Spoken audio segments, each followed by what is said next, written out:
Angin laut bertiup lembut di pesisir Champa, sebuah kerajaan maritim yang dahulu makmur di pesisir tengah Indochina. Di bawah atap istana yang megah, seorang bayi perempuan lahir dengan tangisan pertama yang memecah keheningan malam.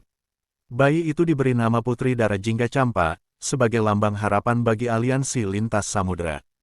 Sang putri tumbuh dalam pelukan Ratu Champa yang dikenal anggun dan raja yang bijak dalam menata diplomasi. Sejak kecil, ia diajari menari di atas lantai marmer berukir naga, membaca mantra di bawah pohon beringin, dan menenun benang sutra bersama dayang istana. Pada usia 7 tahun, kecantikan Putri Darajingga sudah menyaingi para selir istana. Rambutnya hitam jatuh hingga pinggang, matanya bulat menatap dunia dengan rasa ingin tahu. Seringkali, rakyat mengintip ke taman istana hanya untuk mengintai sang putri bermain dengan merpati. Champa kala itu adalah negeri pelabuhan, rempah, sutra, dan cendana hilir mudik di dermaga. Para pedagang Jawa, Melayu, India, hingga Tiongkok datang menukar emas dengan rempah harum. Di sela pasar yang riuh, kisah tentang sang putri menjalar hingga ke kapal-kapal saudagar. Dalam kepercayaan rakyat, Darajingga dipercaya sebagai titisan Dewi Laut. Tiap purnama, pendeta membawa dupa dan persembahan ke pantai, memohon perlindungan pada putri agar kapal-kapal selamat berlayar. Di usianya yang masih belia, Darajingga telah menjadi simbol keberkahan laut. Pada suatu senja, Raja Champa duduk di balai megah menghadap para utusan dari Majapahit. Ada maksud tersirat, ikatan pernikahan politik untuk memperkuat jalur perdagangan rempah ke Nusantara. Nama sang putri disebut sebagai hadiah diplomasi, keputusan yang mengubah nasibnya. Malam itu, Darajingga bersandar di jendela kamarnya, menatap bulan. Ia tahu kelak akan berlayar jauh meninggalkan Laut Biru Champa.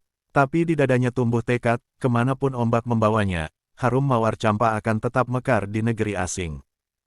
Fajar keemasan membangunkan Darajingga dari mimpi lautnya. Di kamarnya yang dipenuhi kain sutra merah muda, dayang istana membenahi rambutnya, menempelkan bunga mawar segar di sanggulnya.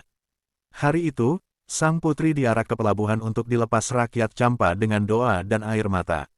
Kapal kayu terbesar di pelabuhan dipersiapkan khusus untuknya. Dinding kapal dihiasi ukiran naga laut dan burung Garuda, lambang persahabatan dua kerajaan besar, Champa dan Majapahit. Darajingga menapakkan kaki mungilnya di geladak, mengucap salam perpisahan pada tanah kelahirannya. Di bawah terik mentari, layar sutra dikembangkan, tali diikat erat, dan trompet menandai keberangkatan. Ombak pertama mengguncang kapal, Darajingga berdiri di buritan, rambutnya menari tertiup angin asin, matanya berkaca-kaca menatap tanah yang perlahan hilang di cakrawala. Malam-malam di atas kapal dihabiskan Darajingga dengan merapal doa, mendengarkan syair dari dayang-dayang, dan belajar bahasa Jawa dari seorang penasehat Majapahit. Ia memahami, penguasaan bahasa adalah jembatan untuk menaklukkan hati rakyat di negeri tujuan. Dalam catatan Laksamana kapal, perjalanan melewati angin topan kecil, gerombolan perompak, dan gelombang pasang. Namun setiap kali badai datang, Darajingga tetap duduk di altar kecil, membakar dupa, meminta dewa laut meredakan amarah samudra. Keajaiban pun selalu datang. Setelah berlayar berminggu-minggu, cakrawala menunjukkan pulau hijau berpegunungan, itulah Jawa, tanah Majapahit. Dari kejauhan, terlihat perahu-perahu pengiring kerajaan menjemput. Darajingga menggenggam kipas bundar di dada, merapal doa agar diterima sebagai putri Nusantara. Saat kapal merapat di pelabuhan Tuban, rakyat Majapahit sudah berkerumun di dermaga, penasaran akan kecantikan sang putri Laut Champa. Begitu kakinya menjejak kayu pelabuhan, Darajingga menunduk anggun, menahan getar hatinya yang tahu, kehidupannya akan berbalik arah selamanya. Di dalam kereta kencana Majapahit, Darajingga duduk membenahi jubah sutra dan perhiasan emas pemberian Raja Champa. Kereta itu berjalan perlahan menuju istana pusat kerajaan, diiringi gamelan, prajurit berkuda, dan iring-iringan rakyat yang ingin melihat sang putri laut. Rakyat Majapahit terkagum dengan keanggunan Darajingga. Mereka berbisik, membandingkan kecantikannya dengan Dewi Taraf atau Ken Dedes. Sang putri hanya membalas tatapan mereka dengan senyum tipis, menjaga wibawa dan martabat sebagai duta Champa. Begitu tiba di istana, Darajingga disambut oleh Mahapati Gajah Mada dan para menteri kerajaan. Upacara penyambutan dilaksanakan di Balairung Agung, di mana Raja Majapahit menatapnya dengan rasa bangga dan rasa ingin tahu. Menurut perjanjian, Darajingga akan dinikahkan dengan Pangeran Majapahit yang kelak menjadi penerus tahta. Langkah ini bukan sekadar cinta, melainkan politik pengikat perdamaian antara dua kerajaan laut besar, Champa di utara dan Majapahit di selatan. Di Balairung, Dara Jingga membungkuk hormat, menampilkan semua tata krama bangsawan Champa. Ia menjawab setiap pertanyaan raja dengan bahasa Jawa halus yang baru dipelajarinya di kapal, membuat para menteri terkesima akan kepandaiannya.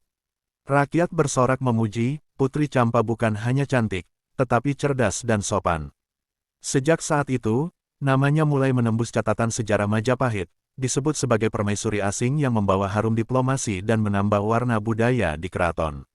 Malam pertama di Istana Majapahit, Dara Jingga duduk di jendela kamarnya, menatap bulan Jawa yang sama bundarnya dengan bulan di Champa.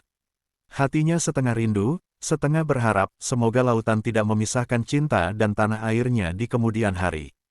Hari-hari Dara Jingga di Istana Majapahit diwarnai pelajaran etiket, diskusi kenegaraan, dan kunjungan ke Taman Bunga. Ia cepat belajar seni bicara Jawa, menari Jawa, dan memahami ritual upacara Majapahit yang berbeda dengan Champa. Kehadirannya membuat suasana istana semakin berwarna.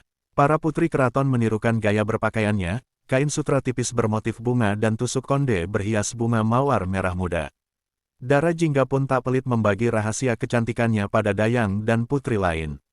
Raja Majapahit sangat menghargainya. Ia diberi kebebasan mendirikan taman sendiri yang dinamai Taman Bunga Champa, tempat ia menanam bunga mawar dan melati, simbol persatuan dua budaya laut dan gunung.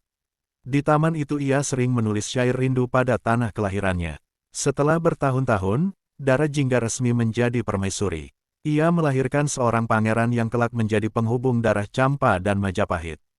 Anak itu dibesarkan dengan dua bahasa, dua adat, dan diajarkan mencintai dua negeri. Dalam catatan para pujangga, Dara Jingga digambarkan sebagai wanita berwibawa namun penuh kasih. Ia mendampingi raja dalam sidang, menjadi penengah saat konflik, dan selalu mendamaikan hati rakyat dengan kata-kata lembutnya. Usia menua, namun keharuman namanya tetap abadi. Ketika Putri Champa wafat, seluruh Majapahit berduka. Rakyat menanam bunga mawar di setiap taman istana sebagai tanda bahwa Dara Jingga, Putri Laut Champa, pernah hidup membawa cinta dan persatuan. Hingga kini, legenda Putri Champa hidup di antara angin pesisir, diukir pada relief candi, dan dibisikkan para nelayan yang berlayar jauh. Dalam setiap ombak, seolah terdengar syairnya, biar ombak memisah daratan, cinta dan harum mawarku menembus sejarah Nusantara.